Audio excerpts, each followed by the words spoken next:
If you'd like to follow my train of thought, which I hope is biblical, you can turn to Hebrews chapter 2. Let's do that together. There's a Bible on the rack under the pew in front of you, or perhaps you brought your own, or if you'd rather just listen, that's okay too. Hebrews chapter 2, we're going to read verses 14 through 18 and complete our exposition of the first two chapters of Hebrews. While I have a moment while you're turning, I would ask for your prayer. I'm flying to Australia tomorrow afternoon to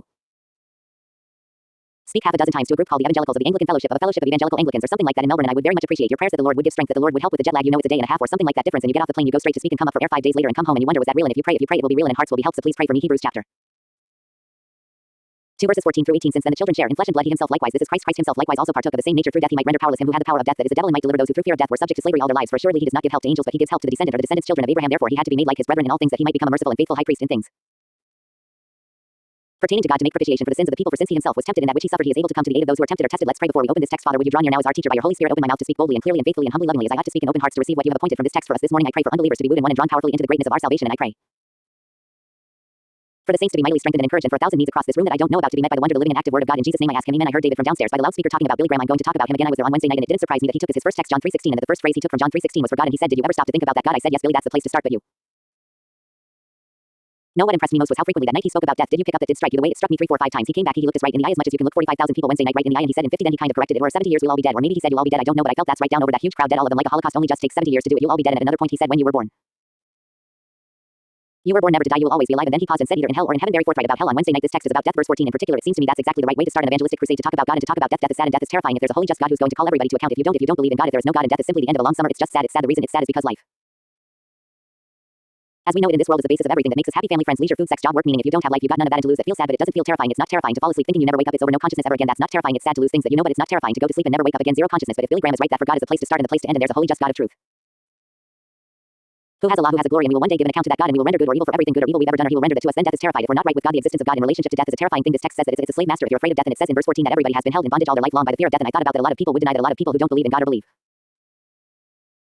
in another kind of God than Billy Graham preaches would say we are not afraid. We are not living a life of bondage. I mean, look at us. Do we look like we're in bondage? We're the freest of all people doing what we want to do. What in the world do you mean that everybody is held in slavery and bondage by the fear of death? I don't even. What are you talking about? Where's this verse coming from? Here's what I think it is implying. I think even people who don't believe in God and who on the surface are not feeling terrified or subconsciously ruled by the fear of death one way or the other. It's a silent slave master. One of its main forms of slavery is by putting you in the dream world of denial. Now you don't experience it this way, but the way you can tell if you're in it or not is by whether you are willing to think about. Much denial of the death that terrifies manifests itself in all kinds of ways of escaping from having to think long or much about your mortality and about your death. It's one thing that Americans will not let themselves think long about, and therefore we surround ourselves with all kinds of distractions and narcotics to escape from what we know we'd be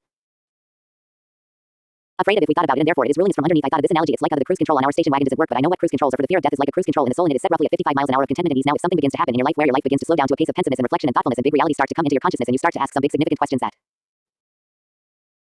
cruise control is going to bump that baby back up to 55 in a big hurry so that you don't have to get into thinking about and dealing with those big thoughts that you can have when your life slows down to a restful pace. It's late at night, it's quiet, the stars are out, the kids are asleep, and you start to ask the big questions. The fear of death not even consciously said, quick, turn it on, get the volume up, get moving, start doing something. You can't deal with that. That's one. Then it works the other way. Sometimes God in his common graces, and we've all experienced this, moves into your heart and begins to reverend up your inquisitive motor, and you start to inquire and think, and it's a kind of a new day, and you buy books and you pursue and you want to know how to solve mysteries, and it's not the same reflective atmosphere that I was talking about a minute ago. It's energy, it's inquiry, it's pursuit, because there's something vital out there, you know, and at that 65, 75 mile an hour you might in fact find it. And so the cruise control takes the foot off the accelerator, brings you back down to the ease and comfort of 55. The TV is just right, the leisure is just right, the family's just right, the work is just right, and you don't need to ask any of those questions or make any of that pursuit. This is what I think the writer here means when he says we are being held in bondage all our life long by the fear of death. There's a slavery everybody who does not come to terms in reality with God, with sin, with guilt, with punishment, with death, and with hell. If you don't come to terms with those realities, you must be in denial. You must be living a life governed subconsciously or perhaps consciously. Some of you know what it's like to live in horrible anxieties consciously all the time. So whether subconsciously or consciously, this Romans 2:1-3-2-1-5 says that the law of God is written on every human heart, your conscious conscience bearing witness with that law, either condemning or affirming, so that I on the authority of the Bible that Billy Graham holds up, and he seems to get a lot of approval. That same Bible says everybody in this room, everybody that will go to the dome tonight or has been there, has the law of God written across your heart, and it is damning you or affirming you according to whether you are right with God. And if you're not right with God, that law written there is going to make you a slave to the fear of death. Now this text here deals with this gloriously, and I want you to feel the good news of this text before we're done. I really want you to feel incredibly free from that fear when you go out of here this morning. Okay, that's what this text is about. How not to be enslaved either consciously or subconsciously to the fear of death when you leave here this morning, nor the rest of your life right on into eternity. So here's my plan to deal with this text in the next few minutes. 3 things. We're going to look at the flow of thought in verses 14 and 15. There are 5 steps in this flow, very simple, and you'll see them easily followed. Then we're going to compare the flow of thought secondly to the flow of thought in verse 17 in order to ask the question, how does the death of Christ defeat the devil who has the power of death? How does that happen? And then thirdly, we're going to close with this practical question. I heard a man say, and I'll tell you who it was in 15 minutes or so, I'm not afraid of death, I'm just afraid of dying, and we know what that means, of the moving toward the moment. And what will that be? Will there be excruciating pain? Will I lose my mind? Will my friends be there? Will I be all alone? All those questions, not about the entrance into glory if you're a Christian, which he was, but the process. I think verse 18 has something wonderful to say about that, so that's my plan. Let's do it. First, the flow of thought in verses 14 and 15. 5 steps. Watch them. Step number 1, beginning of the verse. You all in this room are human, since the children share in flesh and blood. Now the children as a reference back to verse 13, those whom God is giving to his son is his children. So anyone who is a Christian, and of course I can throw it out and say everybody here is human, all of you are flesh and blood. That's stage 1. You are not angels. Verse 16 says he's not here to deal with angel salvation, he's here to deal with human salvation. I'm not going to say much else about verse 16, but that's the point. Step 2, next phrase in verse 14, Christ therefore became human, since the children share in flesh and blood. He himself, Christ, likewise partook of the same, the Son of God. We know from earlier in chapter 1 did not come into being when Jesus was born. He is the creator of the world. Verse 3 of chapter 1, he is in the image of God. Verse 3, he is to be worshipped by angels. In verse 8 of chapter 1, he is God. What he did to redeem us was take on mystery. As a great mystery, he took on humanity and became real God, real man in one person. That's the point 2, or the second step. Step number 3, Christ did this precisely so that he could die. See that phrase, since then the children share in flesh and blood. He himself likewise also partook of the same. That through Death, there it is, just stop right there. He had to become human to die. God can't die says in chapter 7 verse 16 that by virtue of his divinity he has an indestructible life, but in taking on a human nature he therefore enabled himself to die, and that's precisely why he became human. That's what love is, folks. That's the nature of the Christian life. You choose death for others' life. Some of our deaths are just little deaths, late night perhaps with somebody in need, or long distance to travel, or some money given others. The whole life is laid down in martyrdom. Love takes on death. That's what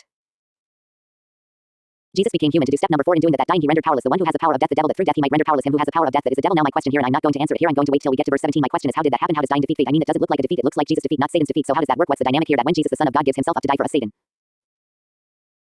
goes down? How's that work? We will answer it when we get to verse 17, but here's step number 5 in verse 15. The effect of defeating the devil in this way is that you and I are delivered from slavery to the fear of death. Now that's what we're after this morning. If I was right in my analysis at the beginning, everybody in this room needs it. I need that if I don't get right with God somehow and get my sin problem solved and get my guilt problem solved and get the punishment owing to my sin solved and get my hell-bent destiny solved, I'm going to be scared to death all my life either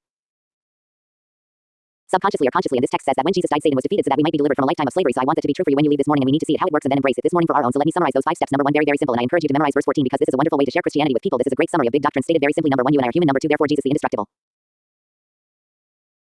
divine Son of God became human. Why? So that he could die. What did he accomplish? In his death, fourthly, he defeated Satan, the one who has the power of death. So what? So that you might be free of the fear of death all your life. Those are the 5 steps. We got that now. All right, that's step 1 in the exposition of this passage, and it opens a huge question, which I think verse 17 answers. And the question which I posed on step 4 was, how is it that the dying of the Son of God defeats death, and the one who has the power of death, the devil, how does that work? Verse 17 says, therefore he had to be made like his brethren in all things, that he might become a merciful and faithful high priest in things pertaining to God, to make propitiation for the sins of the people. Now what I want you to do with me, watch carefully, compare like on a piece of paper, put the flow of thought in verses 14 to 15 here and the flow of thought of verse 17 beside it, and compare them across the page, and what you see right off the bat is that both of them say Christ became like us for some reason. See that in verse 17 it says he had to be made like his brethren in all things, and in verse 14 it said since we share in flesh and blood he became like that, he took on the same nature. So these two verses 14 and 17 are beginning have the same flow of thought. Something is about to happen, and in order for it to happen the Son of God must take on humanity. That's so far to the same in verses 14 and 17, but the rest of verse 17 is different, and it's a difference in the sameness that sheds light back on verse 14 and 15. Verse 14 says that Christ became like us to render powerless the one who has the power of death, the devil. Verse 17 says he became like us, and then it says something different, namely so that he could become a faithful, merciful high priest and make propitiation for sins. Now what would you do? See this? I'm just exposing the way I think about the Bible here. What would you do if you had two parallel sequences of thought? The first were identical. He has to become human in order to do this, and this is the defeat of the devil and death, and this is the high priestly work of propitiating sins. What would you say? I would say the way he defeats the devil is by propitiating sins. That's what I would say. Now I want to try to unpack that and see if that makes sense. See if that works and how it is that the devil goes down when my sins get propitiated. Now half of you don't even know what that word means probably, which is okay. I'm coming back to it. I'm glad the NIST left it there instead of some contemporary effort to explain it, because it's a good juicy biblical word that we need to know and unpack together. Why did Jesus? Let's go to verse 17 and ask, why did Jesus have to become human in order to be a high priest to make propitiation for sins? Why did he need to be human to be a high priest? Why couldn't he be a high priest as God the Son? Divine, indestructible, not incarnate. Why could not he be our high priest today? He's interceding as a high priest for us in heaven. Here's the reason. It's given 4 times in the book of Hebrews. The offering that the high priest Jesus offers for us is himself. Had he brought any other offering, we would not be saved. The blood of bulls and goats, chapter 9, cannot take away sin. Only one blood shedding can take away sin. The divine Son of God incarnate in Jesus Christ. So when it says he had to become like us in order to do the high priestly work of propitiating sins, it's because this high priest is going to offer no other sacrifice than the high priest. He lays himself. All the old high priests, remember what they did in the Old Testament? They had bulls and they had goats and they had doves and they'd go into the holy of holies and they'd take blood and spill it on the altar, cover the sins of the people for a year, perhaps on the day of atonement, and they had to do it for their own sins too. And here comes Jesus, and he has in his mind, I'm going to do a high priestly work one time and it's over.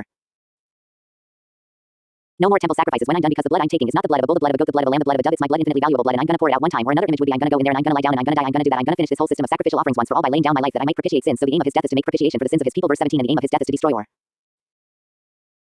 nullify the power of the devil and his power over death. In verse 14, Christ strips the devil of his power and death by propitiating sins. Now we've got to deal with that word propitiate. Okay, it's okay if you don't know that, that's okay. It's not common parlance in American vocabulary. You won't hear it on TV, probably you won't read it in the newspaper, and even Christians have pretty much dropped it. But let's get it. Okay, let's just get it, stick it in so you can use it now and then with people you ought to use it with. To propitiate in the context of judgment and punishment for broken law. To propitiate is to take away the wrath and the anger of the offended party. You propitiate the wrath. So here's God, the lawgiver in justice and holiness, who has the expectation that people will love him, honor him, trust him, obey him, delight in him, and the whole world falls short of that expectation, and therefore the justice of God kicks in, and he has a legitimate just anger against sinners. Now the solution to that is not only to deal with the guilt of sin, but the anger of God. We've got to get rid of his anger. We can't. There's not a thing in the world you can do that. Only one person can take away the anger of God, and since he's just, he doesn't just say, well, we'll let bygones be bygones. I'll sweep my anger under the rug, and sin is okay. It's not big deal. My honor is not worth dying for. Instead, what he says is, I love you so much and I love my honor so much that I will send my son as a high priest to absorb my anger. That's what happened at the cross. He put his son forward, and son willingly in love to us, and in love to his father lays his own life down on the altar of the cross as a high priest and as the offering of the high priest, and God pours out on him the curse of the law. Galatians 3:14. He became a curse for us, and in doing that drains every drop of the wrath of God against his elect right in Jesus Christ. There is therefore now no what condemnation. This is a glorious. This is what was meant back in chapter 2 verse 4 when it said, oh, don't neglect your great salvation. This is a great salvation. Now we're right on the brink of answering our question. We're not there yet. We haven't got it solved, but we've almost got it solved. The question was, how is it that the death of the Son of God Jesus Christ, our high priest, by propitiating sin defeats the devil? How is it that the devil loses his power to destroy you through death? Because of that. Now probably most of you could finish the sermon now, but let me finish. There is only one lethal weapon in the artillery of Satan. If you've ever thought about this, listen carefully. There's only one lethal, deadly, final, destructive weapon in the artillery of Satan. You know what it is. Your sin. Nobody goes to hell because of being harassed by the devil. Nobody goes to hell because of being possessed by the devil. Nobody goes to hell because of being oppressed by the devil. Nobody goes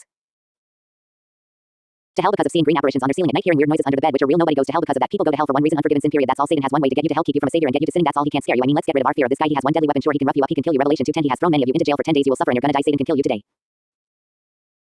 This text does not mean that Satan's hands are bound and it can't make you sick or they can't make you dead. It means the one who had the power of death to destroy you no longer has that power. Death, where is your victory? Oh death, where is your sting? It's gone. Why? Because the law is satisfied and sins are forgiven, and all Satan can do is look you in the face and just rage at you. And if you're covered by the blood of Jesus, if you're clothed with the righteousness of Jesus Christ, you can look him right in the face and say, begone Satan. Or if he rages against you such as to put you in